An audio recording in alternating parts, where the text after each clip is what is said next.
Hello everyone, welcome. Now we will study the subject patient care and hospital management of DRT part second. Patient care and hospital management के अंदर हम patient care के बारे में discuss करेंगे और patient care में जैसा कि लास्ट लेक्चर में हमने वाइटल साइंस के बारे में डिस्कस किया था और वाइटल साइंस कंप्लीट किया था।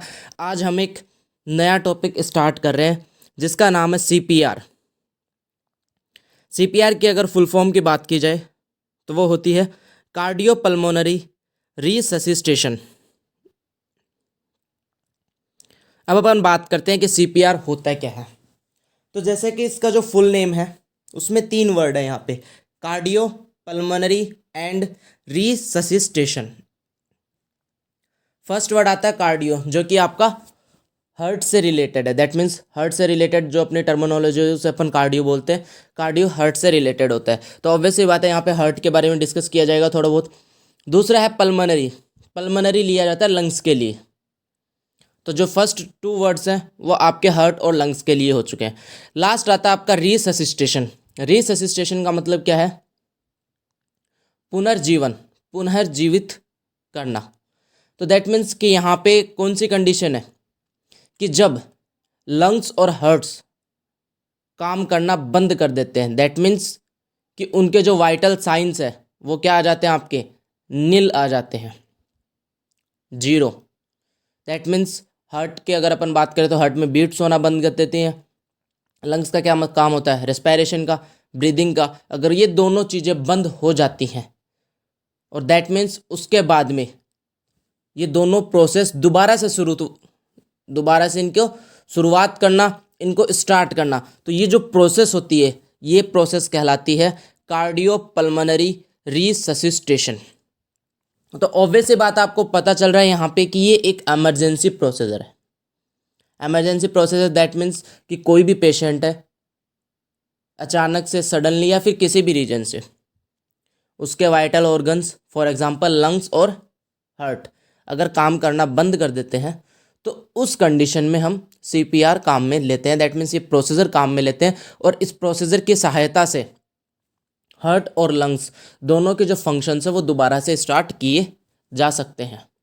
उनकी प्रोबेबिलिटी होती है स्टार्ट होने की, इस वजह से अपन ये प्रोसीजर करते हैं ताकि हार्ट और लंग्स को दोबारा से स्टार्ट किया जा सके। दैट मीन्स उनके फंक्शन को स्टार्ट किया जा सके।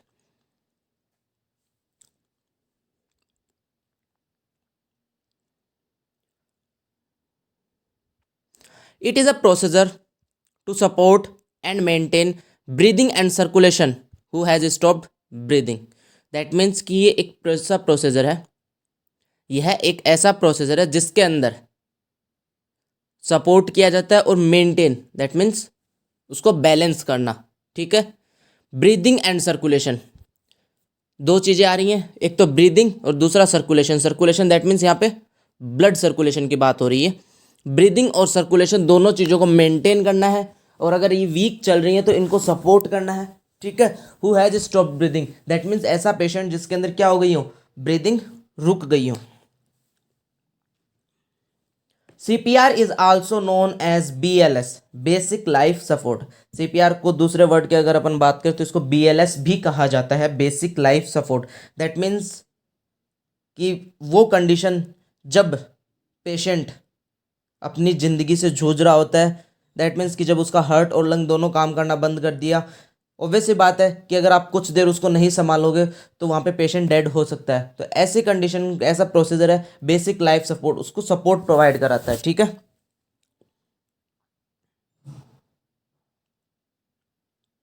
CPR is providing oxygen to the heart, brain, lungs and other vital organs of the patient. CPR में होता क्या है कि जो हार्ट है, लंग्स है, ब्रेन है और इसके अलावा जो भी वाइटल ऑर्गन्स है पेशेंट के, जो कि पेशेंट को जीवित रखने के लिए ज़रूरी है, ठीक है, उन सब ऑर्गन्स को ऑक्सीजन प्रोवाइड कराता है। ऑब्वियस सी बात है हार्ट को भी ऑक्सीजन चाहिए अपने फंक्शन को स्टार्ट करने के लिए, अपने फंक्शन को मेंटेन करने के लिए, सपोर्ट करने के लिए। सेम लंग्स को भी ऑक्सीजन चाहिए। तो दैट मीन्स कि सीपीआर के थ्रू हम हार्ट, लंग्स और इन सबको क्या प्रोवाइड कराते हैं, ऑक्सीजन प्रोवाइड कराते हैं। तो सीपीआर का इंट्रोडक्शन की अगर अपन बात करें तो सिंपल सा है, कोई भी पेशेंट जिसकी ब्रीदिंग रुक गई हो या फिर ब्लड सर्कुलेशन रुक गया हो, ठीक है, ऐसी कंडीशन जिस वक्त अगर आप उसे उसके वाइटल साइंस अगर मेजर करते हो तो सारे के सारे वाइटल साइन क्या आ रहे हैं वहाँ पे, नील आ रहे हैं, ना तो आपको पल्स रेट मिल रही है, ना उसको ब्रीदिंग रेट मिल रही है आपको, ठीक है, ना ब्लड प्रेशर मिल रहा है, दैट मीन्स हार्ट बीट भी नहीं मिल रही है, दैट मीन्स कि जस्ट लाइक डेड, पेशेंट जिस वक्त एकदम डेड की तरह हो जाता है उस वक्त सीपीआर कार्डियोपल्मोनरी रिससिटेशन दिया जाता है पेशेंट को, ताकि हार्ट और लंग्स के जो फंक्शंस हैं उनको दोबारा से रीस्टार्ट किया जाए।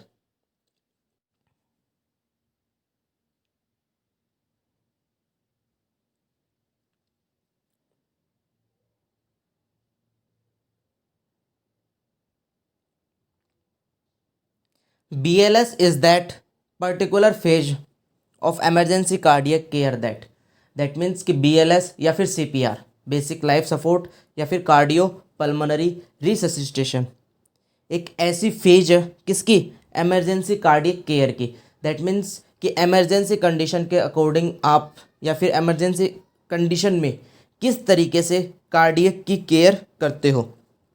Cardiac that means heart, cardiac care that prevent circulatory and respiratory arrest, that means कि सीपीआर या फिर बीएलएस की सहायता से आप दो चीज़ें बचा सकते हो, कौन सी, circulatory and respiratory arrest, arrest का मतलब यहाँ पे है एकदम से वो चीज़ें बंद हो जाना, स्टॉप हो जाना, उन दैट मीन्स कि सर्कुलेटरी ब्लड्स का जो सर्कुलेशन है वो एकदम से बंद ना हो जाए, उस चीज़ को आप रोक सकते हो, प्रिवेंट का मतलब रोकना, and respiratory arrest, respiratory that means lungs अपना वर्क या फिर फंक्शन करना अचानक से या फिर एकदम से बंद ना कर दें, उस चीज़ को आप रोक सकते हो बीएलएस और सीपीआर की सहायता से। Externally support the circulation and ventilation of the victim of the cardiac and respiratory arrest through CPR, same वही बात है कि सीपीआर की सहायता से चाहे कार्डियक हो या फिर रेस्पिरेटरी हो, दोनों जो अरेस्ट है, अरेस्ट दैट मीन्स स्टॉप हो जाना, रुक जाना, फंक्शंस का बंद हो जाना, उसको अपन यहाँ पे बोलेंगे अरेस्ट। फॉर एग्जांपल अगर आप कार्डियक अरेस्ट बोलते हो दैट मीन्स हार्ट अपना फंक्शन काम करना यहाँ पे बंद कर चुका है। अगर अपन बोलते हैं रेस्पिरेटरी अरेस्ट दैट मीन्स कि लंग्स ने फंक्शन करना बंद कर दिया। तो दैट मीन्स कि ऐसी कंडीशन के अंदर सर्कुलेशन की बात या फिर ventilation, ventilation that means respiration, ventilation का क्या काम होता है, गैसेस का एक्सचेंज करना जो होता है उसको अपन बोलते हैं वेंटिलेशन, और गैसेस का एक्सचेंज कहाँ पे होता है, लंग्स के अंदर होता है, रेस्पिरेटरी सिस्टम में होता है। तो दैट मीन्स यहाँ पे सर्कुलेशन और वेंटिलेशन जो दोनों चीज़ें उनको सपोर्ट प्रोवाइड होती है, किसकी सहायता से, सीपीआर और BLS, basic life support and cardiopulmonary resuscitation.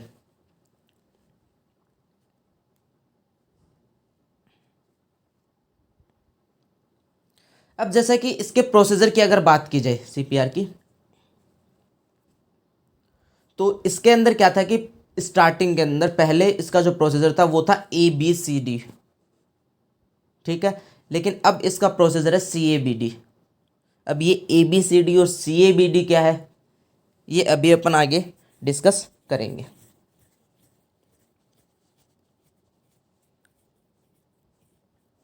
Indication की अगर बात की जाए दैट मीन्स कि कौन सी कंडीशन में आपको पेशेंट को सीपीआर देने की आवश्यकता है, बेसिक लाइफ सपोर्ट की पेशेंट को आवश्यकता है, कौन सी कंडीशंस, उनको अपन बोलेंगे यहाँ पे indications.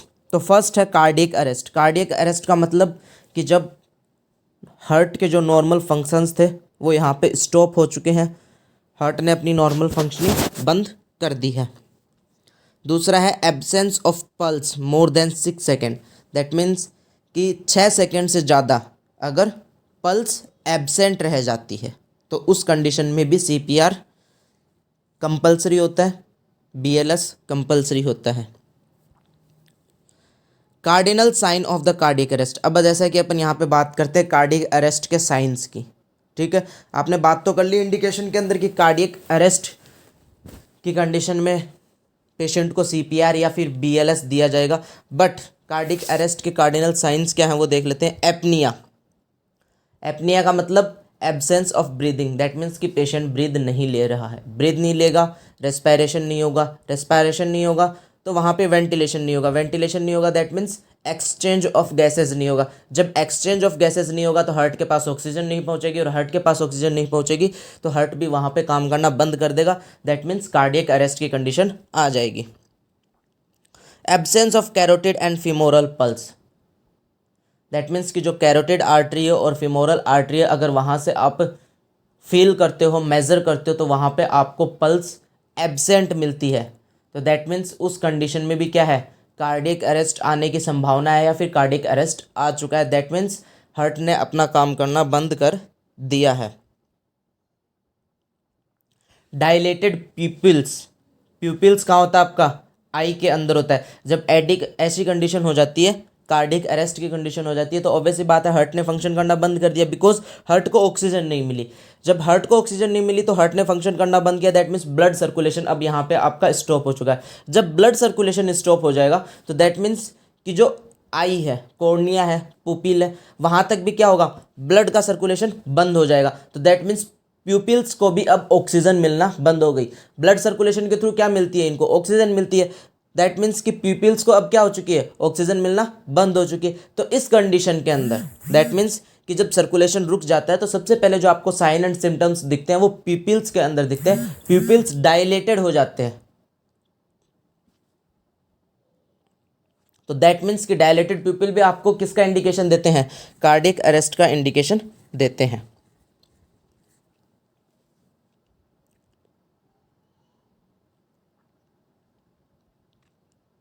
Now we will discuss about the general instruction. अब अपन बात करते हैं जनरल इंस्ट्रक्शन की, दैट मीन्स कि सीपीआर स्टार्ट करने से पहले या फिर सीपीआर स्टार्ट जब आप कर रहे हो या फिर जब पेशेंट को सीपीआर दे रहे हो उस वक्त क्या क्या इंस्ट्रक्शन, क्या क्या चीज़ों का आपको ध्यान रखना है। Recognise cardiac arrest by careful assessment of unconsciousness along with the absence of pulse for 6 to 10 second before BLS start. That means कि जब आप बीएलएस स्टार्ट करो या फिर सीपीआर स्टार्ट करो उससे पहले केयरफुल, अच्छे से ध्यान से आपको एसेस करना है कि रियल के अंदर कार्डियक अरेस्ट है या नहीं है। कई बार ऐसी कंडीशन आ जाती है कि अपन एसेस नहीं कर पाते हैं, पेशेंट का हार्ट नॉर्मल फंक्शन कर रहा है, लंग्स नॉर्मल फंक्शन कर रहे हैं, बट एसेस नहीं कर पाए और उस कंडीशन में अपन ने पेशेंट को सीपीआर दे दिया तो वो हार्मफुल भी हो सकता है। तो दैट मीन्स कि अच्छे से रिकॉग्नाइज करना है कि कार्डियक अरेस्ट है या नहीं है। पल्स जो है वो अपने को रिकॉग्नाइज करनी है। पल्स अगर एब्सेंट रहती हैं 6 से लेके 10 सेकेंड तक, ठीक है, तो उस कंडीशन में फिर आप सीपीआर स्टार्ट करोगे। Start CPR within 3 to 4 minute of the cardiac arrest to avoid permanent brain damage. That means कि अगर ऐसी कंडीशन आ जाती है जब कार्डियक अरेस्ट आ जाता है तो उसके 3 से 4 मिनट के अंदर सीपीआर या फिर बीएलएस स्टार्ट कर देना चाहिए ताकि ब्रेन पूरा डैमेज ना हो। अगर इससे ज़्यादा देर आप करते हो तो उस कंडीशन के अंदर ब्रेन को ऑक्सीजन ना मिलने की वजह से, ऑब्वियस सी बात है कार्डियक अरेस्ट के अंदर ब्लड सर्कुलेशन रुक चुका है, ब्लड सर्कुलेशन के रुकने की वजह से ब्रेन को ऑक्सीजन नहीं मिलेगी और ब्रेन को ऑक्सीजन नहीं मिलेगी तो यहाँ पे ब्रेन के डैमेज होने के चांसेस होते हैं। तो दैट मीन्स कि ब्रेन पूरा डैमेज ना हो, इस वजह से आपको 3 से 4 मिनट के अंदर सीपीआर स्टार्ट कर देना है। Patient should be placed in supine position on a firm hard flat surface. That means कि जिस भी पेशेंट को आप बेसिक लाइफ सपोर्ट प्रोवाइड करा रहे हो या फिर कार्डियोपल्मोनरी रिससिटेशन स्टार्ट कर रहे हो वो पेशेंट एक फ्लैट सरफेस पे, और वो फ्लैट सरफेस भी कैसी होनी चाहिए, हार्ड होनी चाहिए। दैट मीन्स कि उसके ऊपर उसको सुपाइन पोजीशन में आप लेटाओगे, ठीक है। और इसकी अगर अपन प्रैक्टिकल की बात करें तो प्रैक्टिकली पेशेंट को ज़्यादातर नीचे फ्लोर पे, फर्श पे लेटाया जाता है जो कि हार्ड होता है, फ्लैट होता है वहाँ पे, या दैट मीन्स इस प्लेस पे या फिर इस पोजीशन में सीपीआर बहुत अच्छे से प्रोवाइड करा सकते हो आप। Previously sequence is ABCD but note it's sequence is CABD। अब जो इसका सीक्वेंस है सीपीआर के प्रोसीजर का वो पहले ABCD था बट अब CABD है। अब ये ABCD क्या है ये देखते हैं अपन बात। A की फुल फॉर्म है यहाँ पे एयरवे, B की फुल फॉर्म है ब्रीदिंग, C की फुल फॉर्म है कंप्रेशन और D की फुल फॉर्म है डीफैब। दैट मीन्स कि सबसे पहले एयरवे क्लीन किया जाता था, फिर ब्रीदिंग पे ध्यान दिया जाता था, फिर कंप्रेशन पे और फिर डीफैब पे। बट अब क्या है CABD। दैट मीन्स कि सबसे पहले कंप्रेशन, कंप्रेशन सर्कुलेशन के लिए ही होता है, ठीक है। सी का मतलब यहाँ पे सर्कुलेशन भी बोल सकते हो और आप कंप्रेशन भी बोल सकते हो, बिकॉज जो सर्कुलेशन होता है वो अपन कंप्रेशन से ही स्टार्ट करते हैं। तो दैट मीन्स कि सबसे पहले सर्कुलेशन या फिर कंप्रेशन, फिर एयरवे, फिर ब्रीदिंग और फिर डीफैब। तो आज हम सबसे पहले सर्कुलेशन के बारे में स्टार्ट करेंगे, सी के बारे में, बिकॉज अब जो प्रोसेसर है वो CABD हो चुका है। अब सर्कुलेशन में आपको क्या करना है, सबसे पहले वही चीज़ें, सबसे पहले तो आप रिकॉग्नाइज करोगे कि कार्डियक अरेस्ट है या नहीं है, ठीक है। Check the pulse for 10 second, 10 second के लिए आपको पल्स चेक करनी है, ठीक है। अगर अडल्ट पेशेंट है तो उसकी कैरोटिड आर्टरी चेक करोगे, ठीक है। अगर चाइल्ड पेशेंट है तो फीमोरल आर्टरी से चेक करोगे, और अगर इन्फेंट्स है, ठीक है, इन्फेंट्स दैट मीन्स बच्चे, छोटे बच्चे हैं, तो उस कंडीशन में या तो ब्रेकियल आर्टरी या फिर फीमोरल आर्टरी, इन आर्टरीज से आप पल्स चेक करोगे। और अगर 10 सेकेंड तक पल्स एब्सेंट आती है तो फिर आप सर्कुलेशन के लिए जो भी प्रोसीजर नेसेसरी है वो स्टार्ट करोगे। इफ़ पल्स फाउंड एब्सेंट, अगर पल्स आपको एब्सेंट मिलती है, start to deliver continuous 30 chest compression. आपको क्या करना है, पेशेंट को लगातार 30 चेस्ट कंप्रेशन प्रोवाइड कराने। कंप्रेशन का मतलब चेस्ट को अंदर की साइड में दबाना, ठीक है। दैट मीन्स कि चेस्ट में आप कंप्रेशन कराओगे ताकि हार्ट जो है वो अपना सर्कुलेशन स्टार्ट कर सके। एक बार दोबारा से देख लो, 10 सेकेंड के लिए क्या करना है, पल्स को चेक करना है, ठीक है। एडल्ट पेशेंट है तो कैरोटिड आर्टरी से चेक करोगे, चाइल्ड है तो फीमोरल से चेक करोगे, और अगर इन्फेंट है तो ब्रेकियल या फिर फीमोरल आर्टरी से चेक करोगे।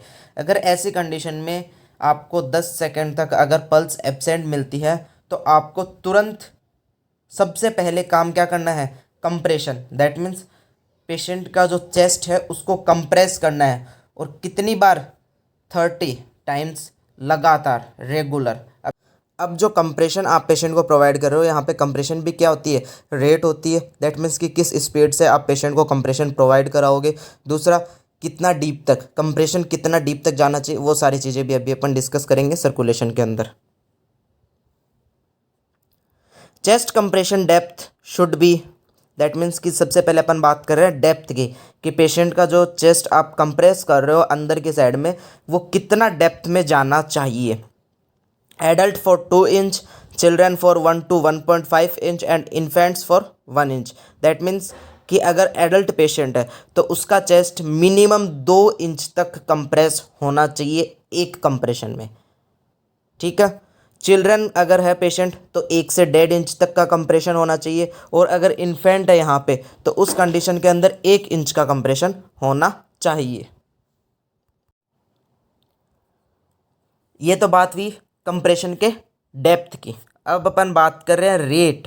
रेट क्या होनी चाहिए, कंप्रेशन रेट शुड बी 100 पर minute for adult, children and infant. चाहे इन्फेंट हो, चाहे चिल्ड्रन हो या फिर एडल्ट हो, रेट एक ही रहेगी। दर, दर का मतलब टाइम के अकॉर्डिंग अपन बात कर रहे हैं यहाँ पे 100 पर मिनट। दैट मीन्स कि इस स्पीड से आप कंप्रेशन करोगे कि अगर आप उनको काउंट करते हो तो 1 मिनट के अंदर 100 कंप्रेशन पेशेंट को देने चाहिए। तो फॉर एग्जांपल स्पीड बहुत फास्ट हो चुकी है यहाँ पे, फिर फास्ट कितनी है कि लगभग आपको 2 सेकेंड के अंदर 3 कंप्रेशन पेशेंट को देने हैं। जब आप उसको 2 सेकेंड के अंदर 3 कंप्रेशन दोगे तभी लगभग 1 मिनट के अंदर 90 से 100 कंप्रेशन पेशेंट को दिए जा सकते हैं, ठीक है। Landmark place for compression. अब अपन बात कर रहे हैं कि चेस्ट को कंप्रेस तो कर रहे हो आप, पर वहाँ पे भी लैंडमार्क, दैट मीन्स प्लेस, कौन सी जगह पे आप कंप्रेस करोगे, कौन सी जगह से कंप्रेस करोगे। तो अगर एडल्ट की बात की जाए तो centre of the chest between the nipple, that means कि जो दोनों चेस्ट की जो 2 निप्पल्स है उनके बीचों बीच चेस्ट के सेंटर में जो जगह है वहाँ से चेस्ट को कंप्रेस किया जाता है। चिल्ड्रन की अगर अपन बात करें तो चिल्ड्रन में भी सेम लैंडमार्क होगा, centre of the chest between nipples, nipples के बीचों बीच चेस्ट के सेंटर में। बट अगर अपन बात करें इन्फेंट्स की, तो इन्फेंट्स की कंडीशन में क्या है, just below the nipple line, that means कि वो लाइन जो दोनों निपल को ज्वाइन करती है उसके जस्ट बिलो, उससे थोड़ा सा नीचे, और एडल्ट और चिल्ड्रन के कंडीशन में उसके बीचों बीच, ठीक है। Compression to ventilation ratio is 30:2 either 1 और 2 rescue for adult. That means कि अगर अपन एडल्ट की बात करें तो यहाँ पे अब अपन किसकी बात कर रहे हैं, कंप्रेशन और वेंटिलेशन का रेशियो। दैट मीन्स कि लगातार आप वहाँ पे उसको पेशेंट को कंप्रेशन नहीं करोगे, प्रोसीजर में क्या करना है, रेशियो क्या है 30:2। दैट मीन्स कि 30 बार कंप्रेशन और 2 बार वेंटिलेशन। पेशेंट के चेस्ट को 30 टाइम्स पहले कंप्रेस किया जाएगा, फिर 2 बार वेंटिलेशन। ये प्रोसेस एक बार नहीं 5 बार दोहराई जाएगी जब तक कि वाइटल साइंस आपको रिकवर नहीं मिलते हैं। अगर एडल्ट की कंडीशन है, पेशेंट कैसा है, एडल्ट है, और रेस्क्यू दैट मीन्स कि सीपीआर प्रोवाइड कराने वाले वहाँ पे कितने जने, अगर एक जना है, दूसरी कंडीशन 2 जने, चाहे एक हो या फिर 2 हो, एडल्ट की कंडीशन में रेशियो 30:2 ही होना चाहिए। दैट मीन्स कि 30 कंप्रेशन और फिर 2 वेंटिलेशन। वेंटिलेशन का मतलब आप उसको आर्टिफिशियल ब्रीदिंग कराओगे, ठीक है। 30:2 for children and infant in the condition of 1 rescue is available. अगर एक रेस्क्यू अवेलेबल है, अब अपन बात कर रहे हैं चिल्ड्रन और इन्फेंट की, एडल्ट की बात कर ली, एडल्ट में चाहे एक हो चाहे 2 हो, 30:2 ही रहना है। लेकिन अगर इन्फेंट और चिल्ड्रन की बात की जाए और अगर वहाँ पे एक ही रेस्क्यू है, दैट मीन सीपीआर प्रोवाइड कराने वाला वर्कर, हेल्थ केयर वर्कर केवल एक ही है, तो उस कंडीशन में कंप्रेशन 30:2 होगा। दैट मीन्स 30 कंप्रेशन और 2 वेंटिलेशन, फिर दोबारा से 30 कंप्रेशन, फिर दोबारा से 2 वेंटिलेशन। इस तरीके से ये प्रोसेस चलती रहेगी।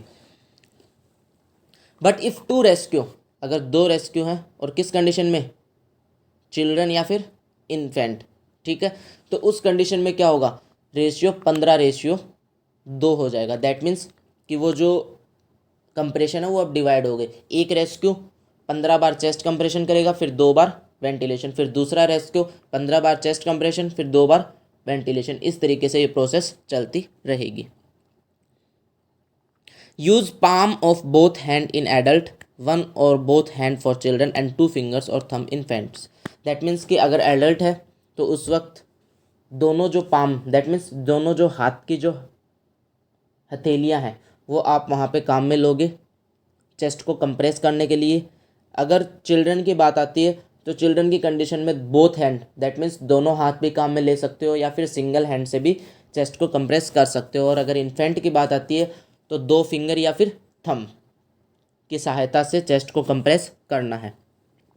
The elbow of the rescuer should be locked and straight. That means कि जो रेस्क्यू सीपीआर प्रोवाइड करा रहा है उसकी जो एल्बो है वो लॉक्ड होनी चाहिए और स्ट्रेट होनी चाहिए। दैट मीन्स एल्बो में बेंड नहीं होना चाहिए।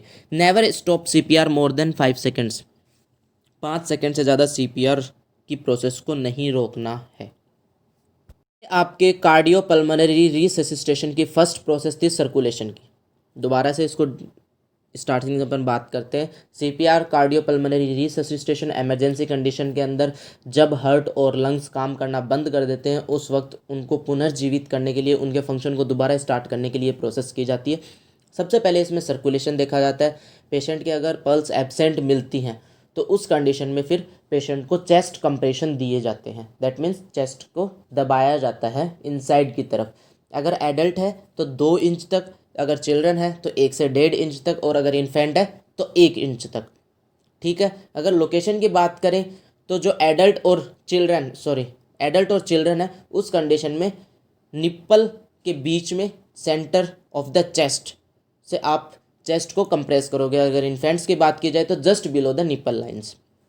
अगर रेशियो की बात की जाए वेंटिलेशन और सर्कुलेशन की तो वो 30:2 होगा एडल्ट में, चाहे एक रेस्क्यू हो या फिर 2 रेस्क्यू हो।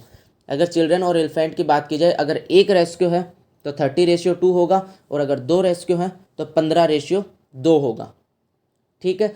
इसके बाद में अपन बात करते हैं कि पेशेंट को जब आप चेस्ट कंप्रेशन दे रहे हो तो उस वक्त अगर एडल्ट पेशेंट है तो दोनों हाथ की पाम आपको काम में लेनी है। अगर चिल्ड्रन है तो एक हाथ भी काम में ले सकते हो या फिर दोनों हाथ से, और अगर इन्फेंट है तो 2 फिंगर या फिर थंब की सहायता से। और साथ में जो दोनों एल्बो हैं हेल्थ केयर वर्कर की जो कि सीपीआर प्रोवाइड करा रहा है पेशेंट को, वो दोनों एल्बो मुड़ी हुई नहीं होनी चाहिए, लॉक्ड होनी चाहिए, एकदम स्ट्रेट होनी चाहिए। ठीक है। Never stop CPR for 5 second, 5 second से ज़्यादा सीपीआर कभी रोकना नहीं है। तो साफ सी बात है, इस कंडीशन से आपको पता चल रहा है कि सीपीआर प्रोवाइड कराने के लिए एक अच्छे हेल्थ केयर की ज़रूरत होती है, एक अच्छे हेल्थ केयर वर्कर की ज़रूरत होती है। सीपीआर के लिए अच्छी पावर लगानी पड़ती है, अच्छा स्टेमिना चाहिए होता है, तभी आप एक पेशेंट को सीपीआर प्रोवाइड करा सकते हो। बिकॉज चेस्ट को, अगर एडल्ट की बात करें अपन, तो चेस्ट को 2 इंच तक कंप्रेस करना बहुत ही मुश्किल होता है। इसके बाकी के जो 3 प्रोसीजर है, सी के बारे में अपन ने डिस्कस कर लिया। अब बच गया अपना ABD, वो अपन नेक्स्ट लेक्चर के अंदर डिस्कस करेंगे। Thank you so much.